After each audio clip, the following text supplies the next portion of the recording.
Let us come before the Word of God in prayer.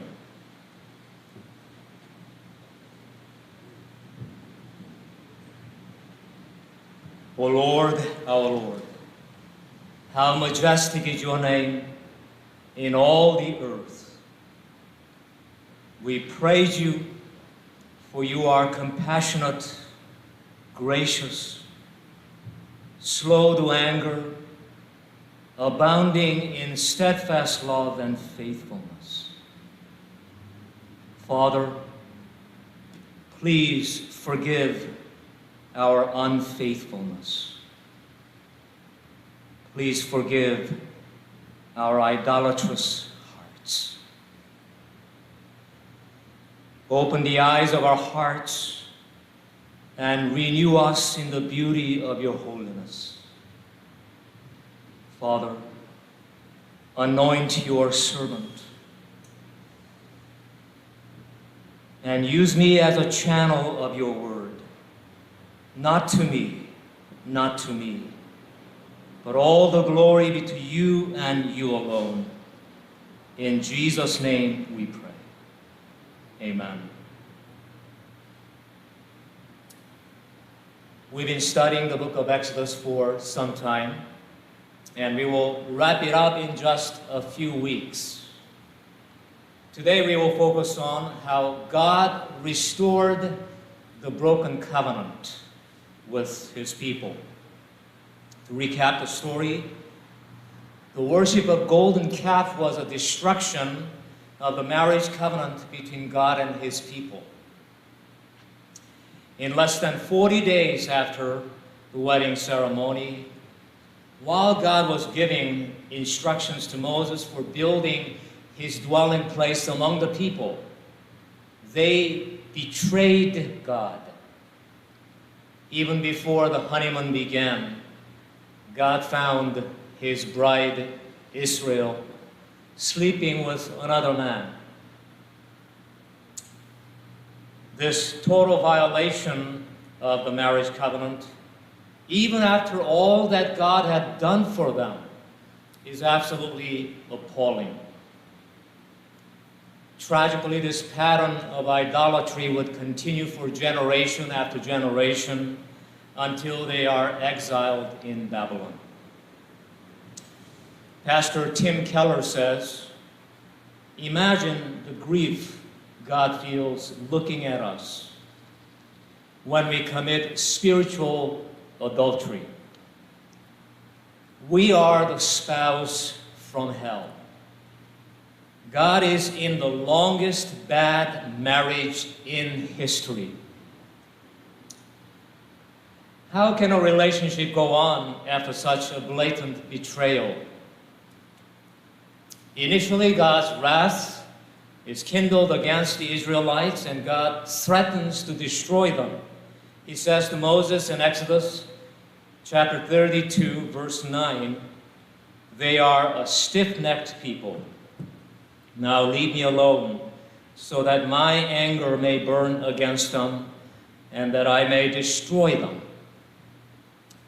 Then a chapter later, in Exodus 33, verse 2, God says, "I will send an angel before you. Go up to the land flowing with milk and honey, but I will not go with you, because you are a stiff-necked people, and I might destroy you on the way." There is now a change in what God says he plans to do. He will not go with the Israelites, but he will send an angel with them. Then several verses later, in verse 14, God says, "My presence will go, and I will give you rest."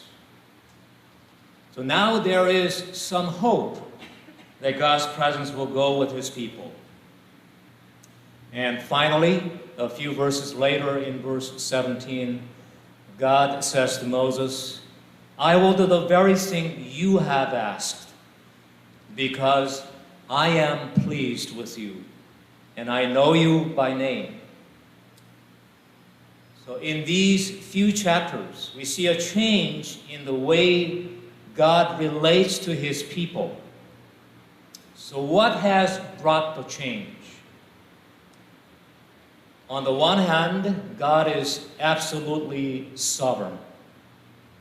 And the question about the change shows the limitation of our human perspective. God's perspective is not our perspective. On the other hand, there is a human factor involved in the change. Recorded over 3 chapters from Exodus 32 to 34 are at least 6 intercessory prayers of Moses.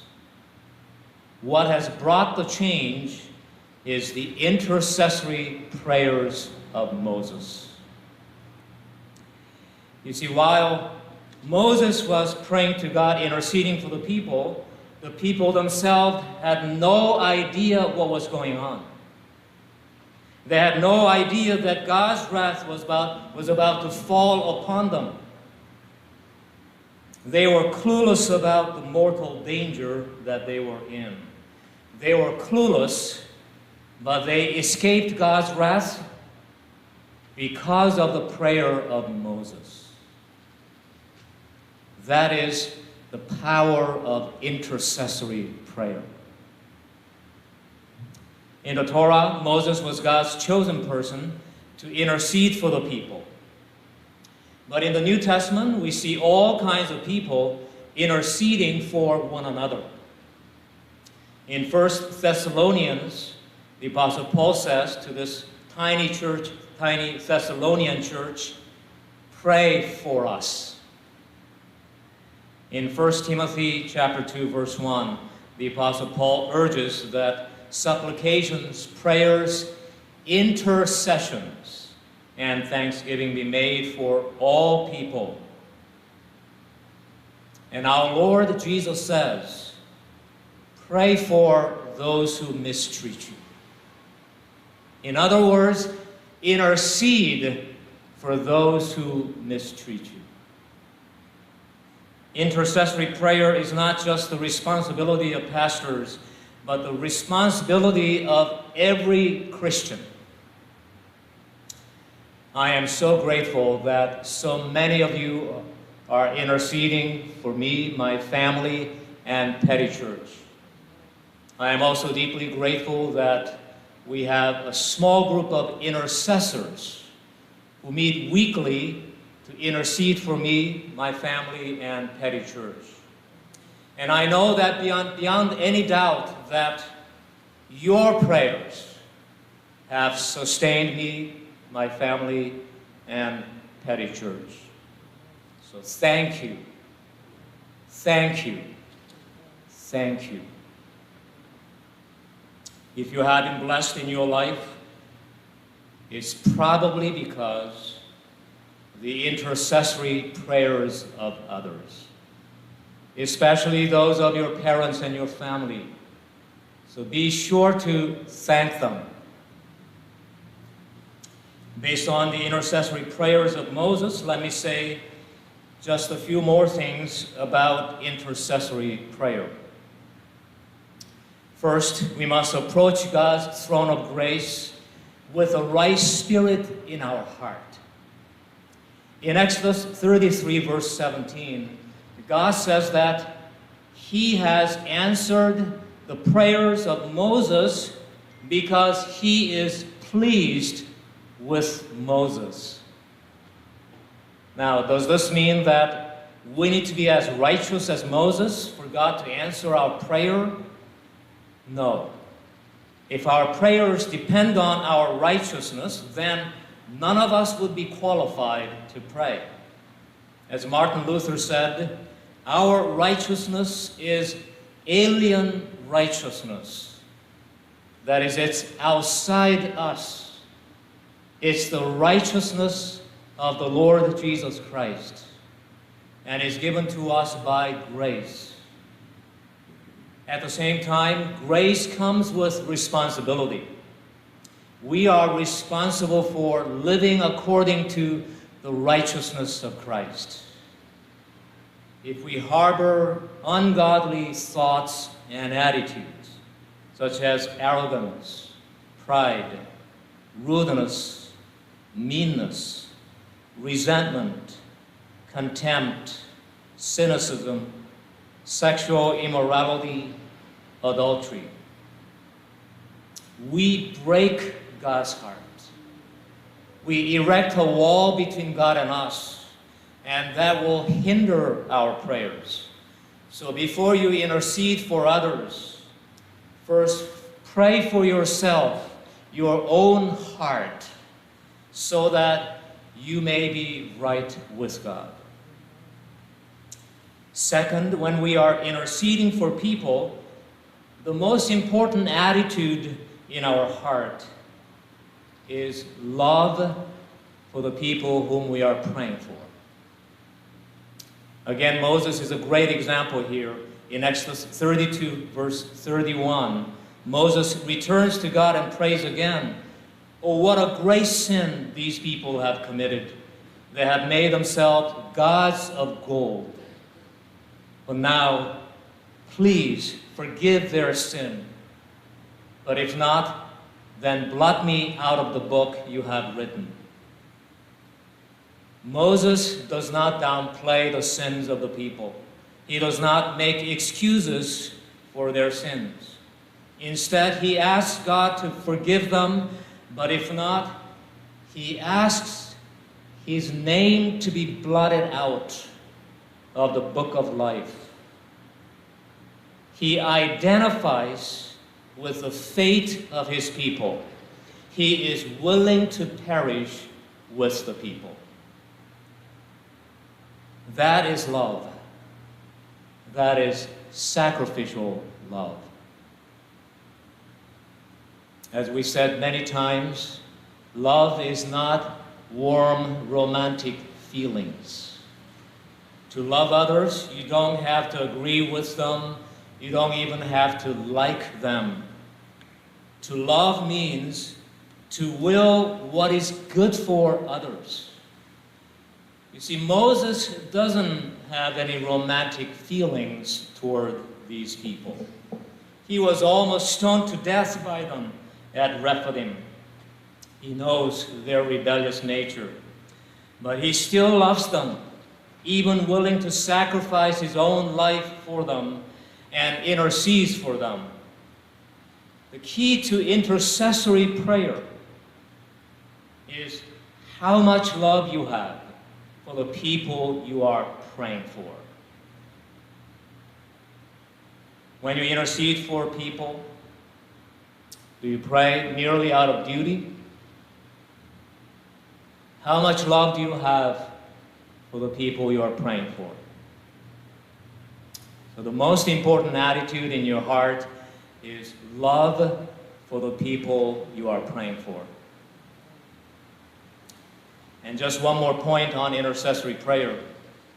Just as Moses persevered in prayer, we must also persevere in praying for others. It is recorded in these 3 chapters that Moses interceded at least 6 times for the people. But what is recorded does not capture the whole story. Perhaps Moses cried out to God day and night for many days. The Lord Jesus says in Luke 18 that we should always pray and not give up. I believe one of the reasons we need to persevere in prayer is we don't know what's going on in the heavenly realms. We don't know the struggles or the mighty battles going on in the heavenly realms. The Israelites had no idea what was happening in the heavenly realms. But they were spared, and their covenant with God was restored because Moses persevered in prayer.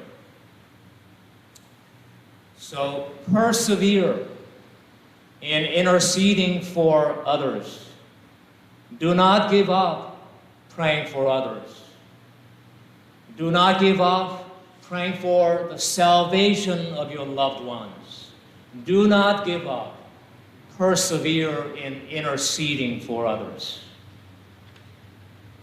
So through the intercession of Moses, God restores his covenant with Israel. Now, this is not a new covenant, but the same covenant that was broken and is now being restored.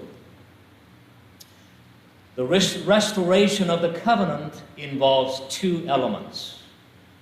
Remember that what makes a covenant relationship unique is the fusion of grace and responsibility, the fusion of love and law.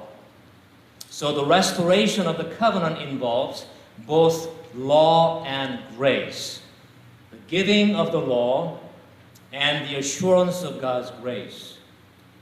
First, the giving of the law. God calls Moses to chisel out 2 stone tablets and bring them up to the top of Mount Sinai. If you recall, the original tablets were entirely the work of God. Moses had no hand in making them. But for the second tablets, God commands Moses to chisel out 2 stone tablets, and God will write on them the same words. The difference is that the second tablets are partly the work of Moses. Many Jewish rabbis speculated on the reason for this. And I will add my 2 cents. I wonder if this is consistent with the pattern of how God works with humans. At first, God does everything all by himself. But pretty soon, God gives some responsibility to us so that we may learn to do it with God. For example, in the book of Joshua, when God drove out the inhabitants of the land, the first city, Jericho, is the only city that God himself destroyed. All the other cities after Jericho, the Israelites themselves had to take, of course, by relying on God's help, but they themselves had to battle against these cities after Jericho. In the Gospels, the Lord Jesus at first showed the disciples by preaching the message of God's kingdom and by healing the sick. But after training them for some time, Jesus sends them out 2 by 2, telling them, "Now you do it." The same thing is true in the work of the Holy Spirit. Ultimately, it's the Holy Spirit. But for us to bear the fruit of the Spirit, we must do our part. We must walk with the Lord. Likewise, God is saying to Moses, "Now that you have seen what the tablets look like, now you make them." So Moses chisels out 2 stone tablets and goes up to the top of Mount Sinai to receive the law. Then comes the second element of the covenant, which is grace. God gives the Israelites the assurance of his grace by proclaiming his name, the Lord. In the Bible, a name is not merely a notation that points to a person. The name of a person signifies the essence, identity, and character of the person. The name that the Lord himself proclaims is the Tetragrammaton, consisting of 4 Hebrew letters, YHWH, and is based on I am that I am. And as the Lord passes in front of Moses, he proclaims his own name, the Lord, the compassionate and gracious God, slow to anger, abounding in love and faithfulness. There are variations on this. In Psalm 103, and Psalm 145. And I encourage you to memorize this verse. When you pray, remember these characters of our God. First, the word compassionate or merciful is related to the mother's womb in Hebrew. It's the deep, gut-level, tender-hearted compassion that a mother has for the child in her womb. When you pray, remember God's tender-hearted mercy for you. God is merciful to you, like a mother to the child in her womb. Second, the word gracious, of course, is based on the word grace, which means God's favor upon those who do not deserve it. You see, that's God's natural inclination. To be gracious is who God is. He could not be otherwise. He is more gracious than we can ever imagine. But we must not take His grace for granted. When we have sinned against Him, we must come before Him with a broken and contrite spirit, with a deep sorrow in our heart, and repent. So we must not take His grace for granted, because His grace cost Him the life of His one and only Son. Third, the phrase slow to anger is the idiom long of nose in Hebrew, where nose is related to anger. So why nose? Because when you are angry, you breathe heavily through your nose.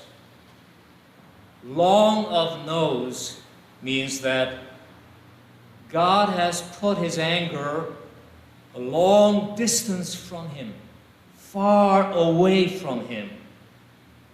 And His anger is not easily kindled.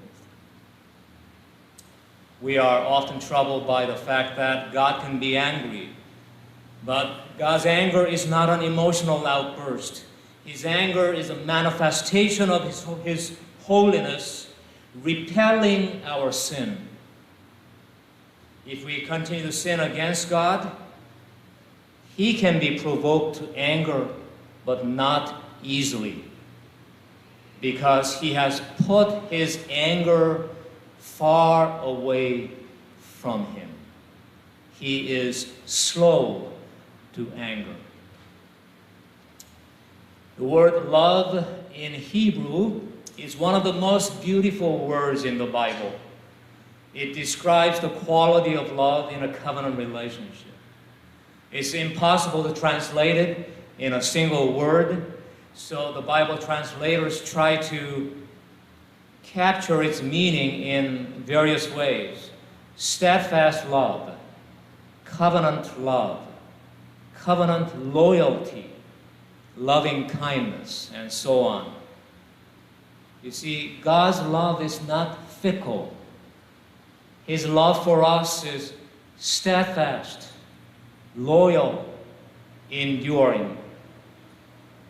When you pray, especially when you feel unworthy to pray, remember that God's steadfast love for you does not depend on your feelings. He loves you regardless of your feelings. His love is steadfast. The word faithfulness is also rich in meaning. The Hebrew word behind it has the same root as amen, and it has two strands of meaning.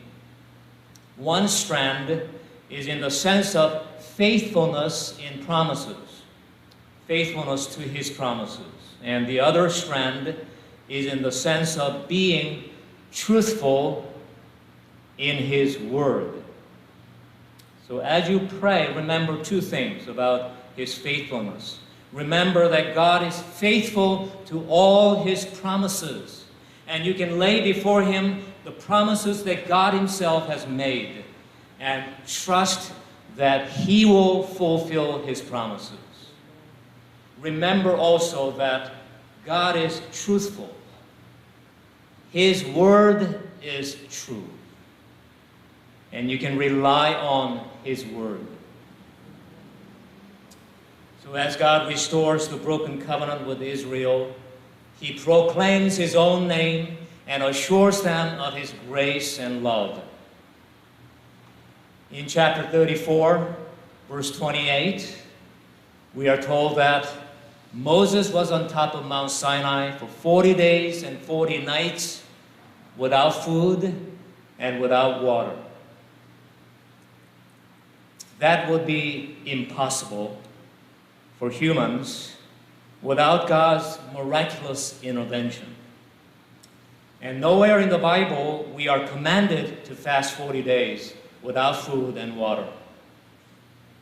Fasting is never about abusing our bodies.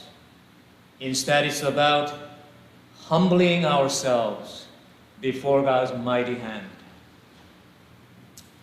With Moses, God's miraculous intervention is evident because as he comes down from the mountain, his face is radiant with glory, and the people are afraid to come near him. So Moses has to put on a veil over his face. Now I'm speculating on this, but I wonder if in the Garden of Eden before the fall, I wonder if Adam and Eve had this radiance from their bodies because they walked so close to God. Perhaps Adam and Eve were radiant with glory that they didn't realize that they were naked. That's my speculation. But the radiant face of Moses is perhaps a glimpse of what might happen to us one day when Christ comes to us for the second time.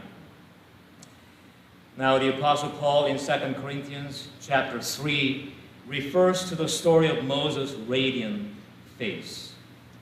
The Apostle Paul says that the old covenant was glorious in itself. The law was glorious in itself. It came with such glory that the face of Moses had to be covered with a veil. But its glory was only transitory. It faded away. And the Apostle Paul says in verse 11, 2 Corinthians chapter 3, if what was fading away came with glory, how much greater is the glory of that which lasts? And what is the glory of that which lasts? The answer we naturally expect is that it's the glory of the Lord Jesus. Of course, that is true. But the Apostle Paul goes a step further. He emphasizes that the Lord, meaning the Lord Jesus Christ, the Lord is the Spirit. So the glory of that which lasts is the glory of the Spirit of Jesus Christ. And here's the amazing news. The glory of that which lasts, the glory of the Spirit, the glory of the Spirit of the Lord Jesus Christ dwells in us. Do you believe that? You have this glory in you if you have humbled yourself before God and put your trust in Jesus Christ. You are carrying in you the glory of that which lasts. You have in you the glory of the Spirit of Jesus Christ. You have in you the glory that is greater than the glory that Moses had. That's why You have within you the inner resources for your transformation. You're not trying to change yourself on your own. You're not trying to obey God's commandment by your willpower. You cannot do it anyway. But you have within you the inner resources for transformation. The glory of the Spirit. The glory of the Spirit of the Lord Jesus Christ. The Holy Spirit within you. And it is the Holy Spirit who will transform you from glory to glory. But remember that God will not act alone without your cooperation. So here's your part in transformation. Fix your eyes on Christ. Fix your eyes on the glory of His sacrificial love for you. Contemplate on His glory. Think of His glorious character. Think of how Christ would live your life if He were in your situation. And follow Him. Obey His commandments.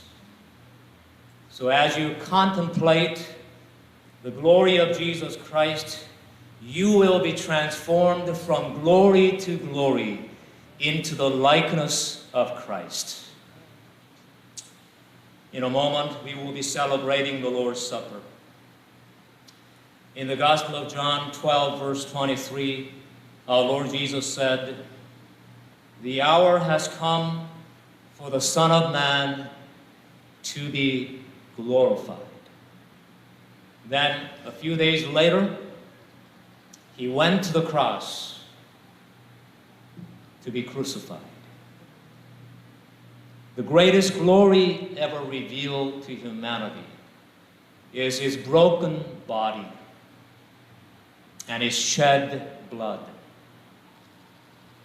As we celebrate the Lord's Supper, let us contemplate on His glory. Let us contemplate on His broken body and His shed blood. That as we contemplate on His glory, we may be transformed from glory to glory into the likeness of Christ. Amen.